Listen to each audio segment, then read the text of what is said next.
Շնորհակալություն, պարոն Հակոբյան, զեկույցի համար ես երկու հարց ունեմ, իհարկե մշտապես եմ լսել ձեզնից, որ հանրային հեռարձակողի լիազորությունների մեջ չի մտնում կոնկրետ համացանցային կամ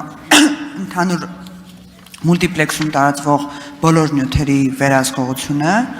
բայց ես հետևել հարց ունեմ, քանի որ համացանցը բավականին արագ է զարգանում եւ հիմա յուրաքանչյուր անձ, ով ունի սմարթֆոն, կարող է հանդես գալ որպես մեդիա, արդյոք ինչպիսի ռեսուրսներ հարկավոր կլինեն հանրային հեռարձակող խորհրդին, որպեսզի կարողանա այդ վերահսկողությունը ապահովի, իսկ ռեսուրսները ես կարծում եմ, որ անձայրեցիչ կարող են լինել, որոնք որ իրականում մենք ունենալով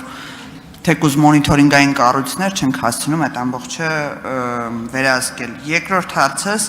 հանրային մուլտիպլեքսում օտարերկրյա լրատվամիջոցների առկայությունը, մենք գիտենք, որ բարձրագույն տեխնոլոգիաների նախարարությունը պետք է որ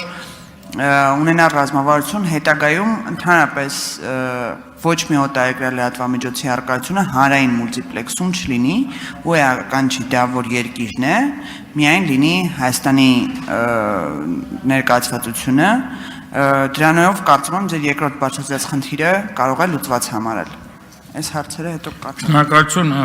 Շնորհակալություն, լավ հարցեր, Տիկին Մինասյան, մենակ մենք հանրային չէ, հեռուստատեսային եւ ռադիոյի հանձնաժողով հանրային այն է, հա։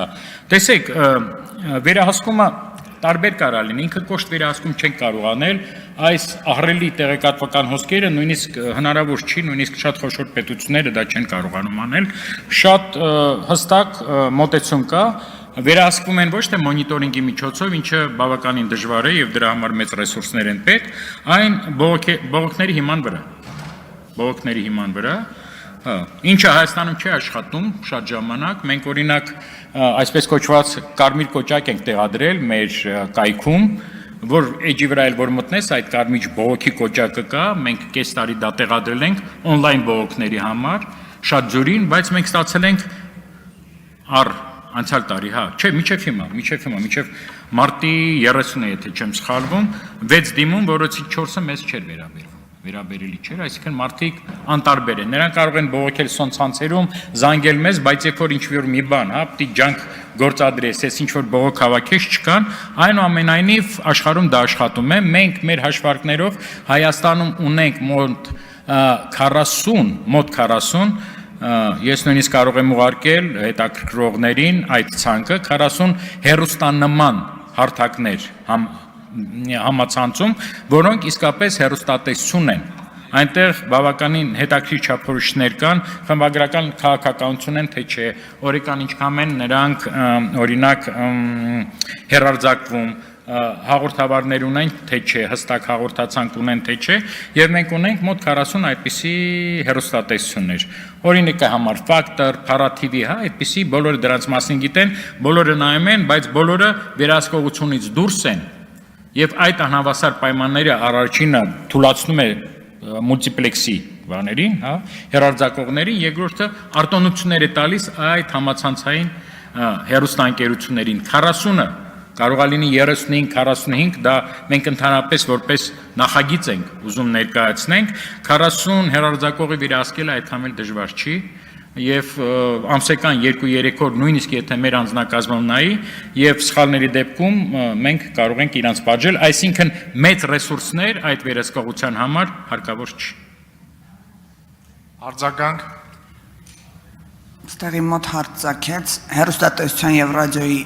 մոնիթորինգն է կանում բողոքների հիման վրա, թե արդեն ունեք մոնիթորինգային գործիքներ, չէ՞, մոնիթորինգային գործիքներով եք։ Այո։ Ստեղ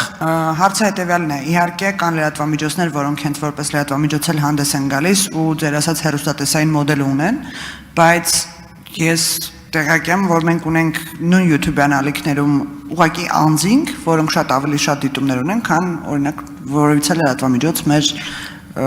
դաշտում գործող։ Արդյոք մենք գնում ենք այն տրամաբանությամբ, որ պետք է մեդիա հեռարձակողը լինի անունով մեդիա խմբագիր ունենա, թե մենք գնում ենք այս զարգացող աշխարհում եւ տեխնոլոգիաներում այն տրամաբանությամբ, որ եթե որից մեկը հանդես է գալիս հանրային խոսքով եւ ապահովում է մեծ լսարաններ, նա պետք է որոշակի կանոնների ենթարկվի եւ կանոնակարգված լինի իր հանրային խոսքը։ Ճիշտ եք ասում, այդ Այդ երկար լուսեղեն ճամփեն մենք շատ երկար պիտի անցնենք, դրա համար մենք փորձում ենք կամած քայլերով։ Այդ ամբողջը YouTube, սոցիալական ցանցեր, բոլոր հարթակները, բլոգերները Հայաստանի ռեսուրսներով կամ այսօրվա օրենսդրական կարգավորումներով հնարավոր չի շատ արագ վերահսկողության տակ վերցնել։ Մենք առաջի этаպում առաջարկում ենք այդ հերոստանման հարթակները գոնե վերցնել վերահսկողության տակ եւ այդ փորձը կամաց տարածել այ հարթակների վրա, իսկ հարթակներ կան օրինակ նույն սոցիալական ցանցերը կամ YouTube-ն էլ է սոցիալական ցանց, ի վերջո համարվում, ապա այստեղ շատ լավ գիտեք, շատ հետները խիտ աշխատանք է հարկավոր, որոշ երկրներ արդեն դուք գիտեք, այսպես կոչված դեսպաններ ունեն սոցիալական ցանցերում, Facebook-ում, X-ում, Instagram-ում, այսինքն կամ բաժիններ ունեն արտգործնախարարություններում, որոնք անմիջական կապով են զբաղվում իրանց հետ, բողոք են ներկայացնում, եւ այլն։ Դա կարող է նաեւ ինչ-որ հասարակական կազմակերպություն անի, բայց դա աշխատանքները հարկավոր է անել իհարկե։